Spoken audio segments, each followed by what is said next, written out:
આ શું બતાવે છે? આ 6ઠા 7મા અને 8મા ધોરણના જે ટેક્સ્ટ બુક્સ છે એના વિષયોની શિક્ષક હાથપોથી પણ છે.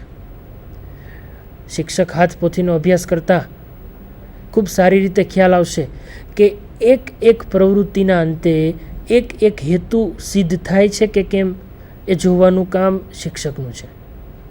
તો આ નૂતન વિભાવના શિક્ષણની, અધ્યાપનની એ ખરેખર વિદ્યાર્થી કેન્દ્રી અને પ્રવૃત્તિ કેન્દ્રી છે. પ્રવૃત્તિ એ પ્રકારે પ્રવૃત્તિ એની અંદર આપેલી છે કે જેથી કરીને વિદ્યાર્થી પોતપોતાના જૂથની અંદર રહી ગ્રુપ વર્ક કરે, પેર વર્ક કરે, કમ્યુનિકેટિવ અપ્રોચ, અંગ્રેજીની વાત કરું તો કમ્યુનિકેટિવ અપ્રોચને આધારિત પાઠ્યક્રમમાં એ ગ્રુપ વર્ક અને પેર વર્ક આધારિત પોતપોતાનું કામ કરે એ પ્રકારની યોજના એની અંદર છે. તો એટલા માટે આ નવો જે પાઠ્યક્રમ અથવા નવી અધ્યાપનની વિભાવના છે એ આ બાબત સાથે રિલેટેડ છે. ક્ષમતા કેન્દ્રી, હેતુ કેન્દ્રી અને વિદ્યાર્થી કેન્દ્રી. મુક્ત શિસ્તની વિભાવના. શિસ્ત અગાઉની સંકલ્પનામાં આપણે જોયું કે શિસ્ત કયા પ્રકારનું હતું? એકદમ ડિસિપ્લિન, શિક્ષક જે બોલે એ જ ફાઇનલ ઓથોરિટી. પરંતુ હવે મુક્ત શિસ્તનો સ્વીકાર થયો છે.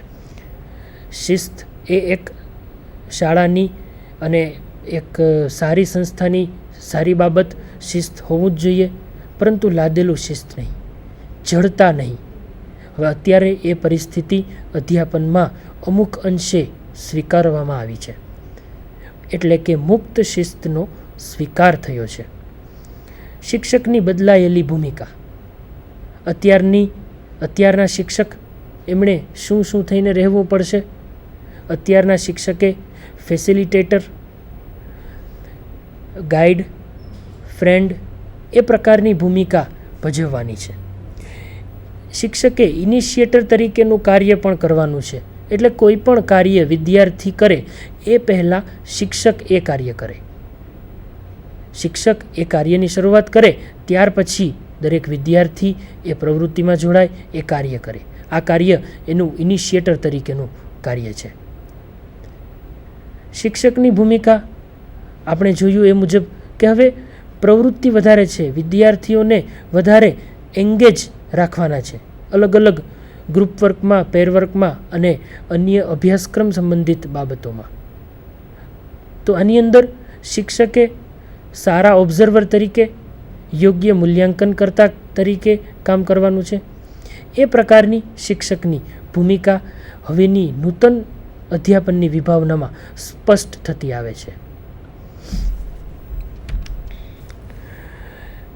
અત્યારની નૂતન વિભાવનામાં માત્ર ભણવા કરતાં સમજે, વ્યવહારમાં મૂકે તેના પર વધુ ભાર છે. એ અનુભવજન્ય છે. આ વાત માટે આપણે એટલું કહીએ કે જે ગોખણિયું જ્ઞાન છે, ગોખી અને શીખી લેવું, પણ પૂછવામાં આવે અથવા તો ઇમ્પ્લિમેન્ટ કરવાનું કહેવામાં આવે કે આ વાતને અમલ કરી બતાવો અથવા અપ્લાય કરી બતાવો, તો એ થઈ શકે કે કેમ? તો આ પ્રકારનું અધ્યાપન હવે વિદ્યાર્થીને કરાવડાવવાનું છે કે તેના પર ભાર આપવામાં આવ્યો છે. અને અનુભવજન્ય દરેક બાબતમાંથી વિદ્યાર્થી એ પ્રક્રિયામાંથી પસાર થાય. એક એક્ઝામ્પલ, ઉદાહરણ દ્વારા એ વાતને સ્પષ્ટ કરું કે અનુભવજન્ય બેન્કિંગની વાત હોય, કોમર્સની વાત હોય કે જેમાં બેન્કિંગ વિષય આવતો હોય 11-12માં, તો એ પ્રત્યક્ષ રીતે બેંકમાં જઈ અને બેંકની ફોર્માલિટીઝ અથવા તો 11મા ધોરણમાં કે 12મા ધોરણમાં નામાના મૂળ તત્વોમાં કે અર્થશાસ્ત્રમાં જે કંઈ પણ પ્રકારે બેન્કિંગની પરિભાષા અથવા બેન્કિંગના મુદ્દા આવે એનો પ્રત્યક્ષ અનુભવ કરી લે તો એ બાબત એ પ્રત્યક્ષ અનુભવ સાથે સંબંધિત છે. આ જ રીતે માધ્યમિક કક્ષાએ પણ એ પ્રકારના અનુભવજન્ય કામ એ અધ્યાપનની નવી વિભાવના છે. કૌશલ્યોના વિકાસ પર ભાર. લાઈફ સ્કિલ આ બાબતને સ્કિલ ડેવલપમેન્ટ, અત્યારે સોફ્ટ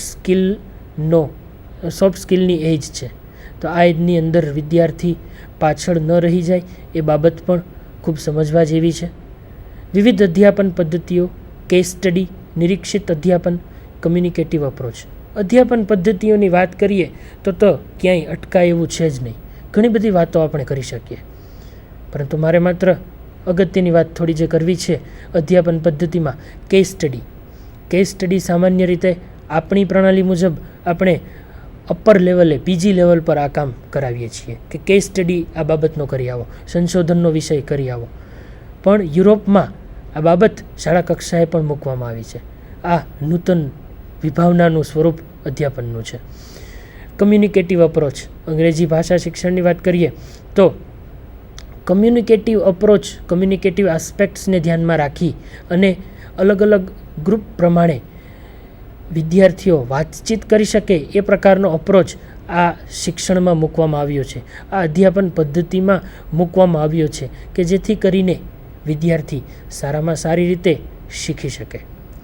આ વાત નૂતન વિભાવના અંતર્ગત થઈ. અધ્યાપનના નૂતન સ્વરૂપ તરીકે ટેકનોલોજીનો વિનિયોગ. ઇન્ફોર્મેશન ટેકનોલોજી, આ યુગની અંદર ઇન્ફોર્મેશન ટેકનોલોજી અત્યારે આપણી સમક્ષ આવીને ઊભી છે. જે કોઈ પણ શિક્ષક આઈટીનો ઉપયોગ નહીં જાણતો હોય અથવા પોતાના અધ્યાપનની અંદર આઈટીનો ઉપયોગ નહીં કરતો હોય એ શિક્ષક કદાચ ટૂંક સમયની અંદર એમણે એનાથી યુઝડ ટુ થવું પડશે. વિવિધ પ્રકારે કમ્પ્યુટર આસિસ્ટેડ લર્નિંગ હોય કે કમ્પ્યુટર એઇડેડ ઇન્સ્ટ્રક્શન હોય, વિવિધ પ્રકારે ટેકનોલોજીનો ઉપયોગ કરીને અત્યારે વર્ગખંડમાં અધ્યાપન કરાવવામાં આવે છે. આ અલગ અલગ પ્રકારે કરાવવામાં આવતું અધ્યાપન એ ટેકનોલોજીના અલગ અલગ સ્વરૂપના દર્શન આપણને કરાવે છે.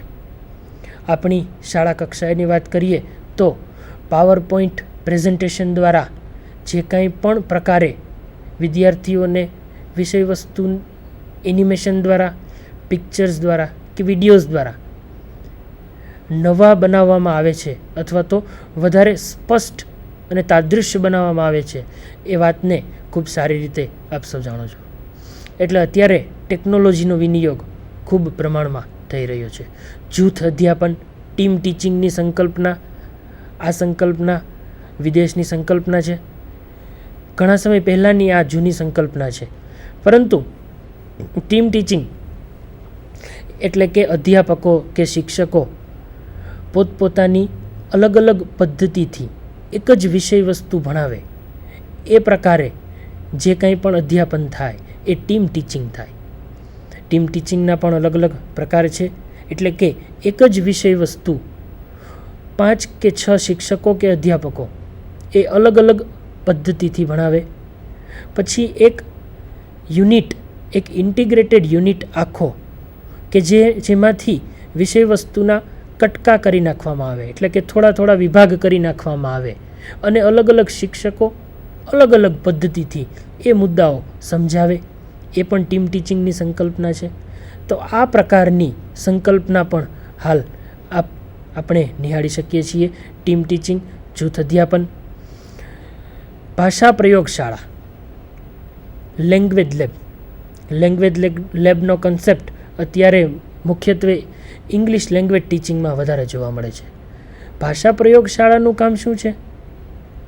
ભાષા પ્રયોગશાળાના માધ્યમથી બધા જ વિદ્યાર્થીઓ પ્રોનન્સિએશન, રિધમ, એ લેંગ્વેજના ટોન્સ, એક્સેન્ટ્સ એ પરફેક્ટલી કરી શકે એટલા માટે ભાષા પ્રયોગશાળાનો સહારો લેવામાં આવે છે.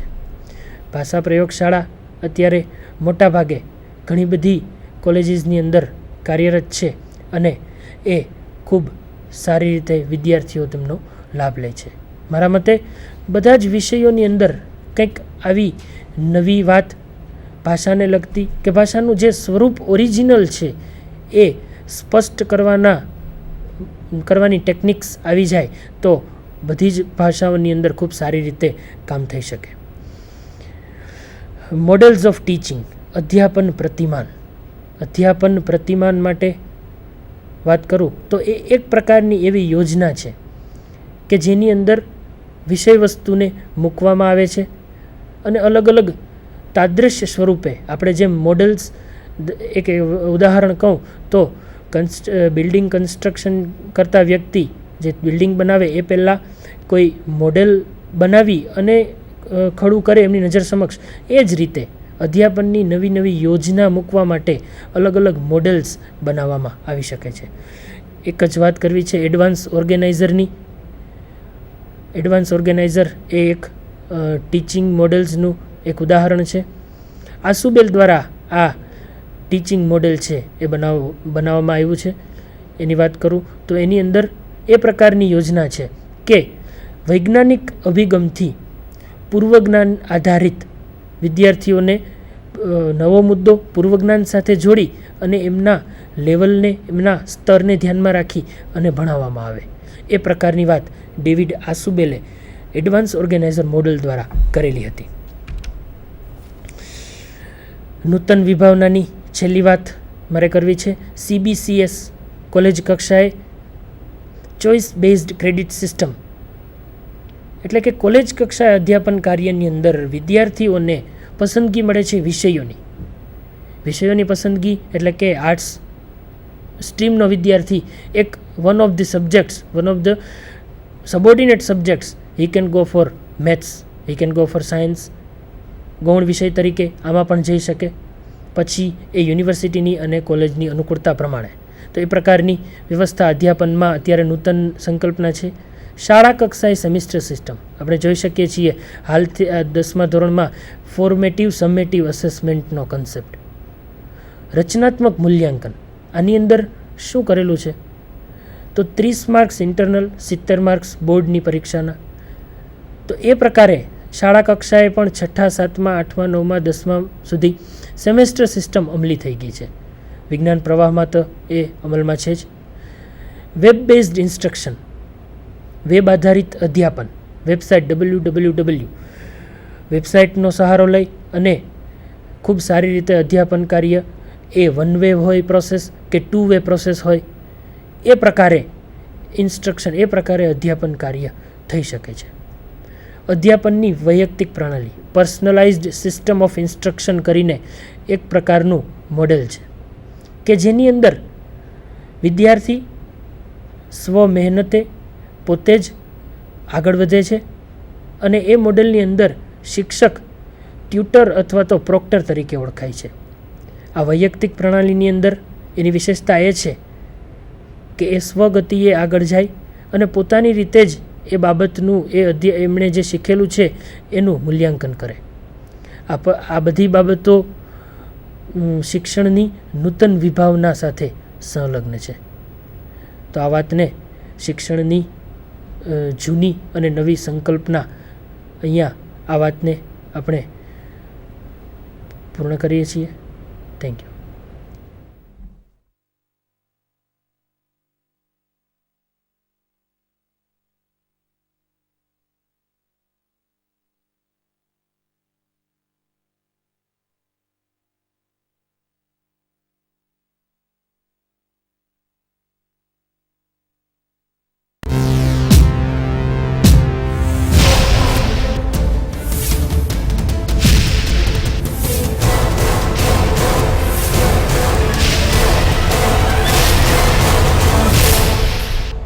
Sandhan,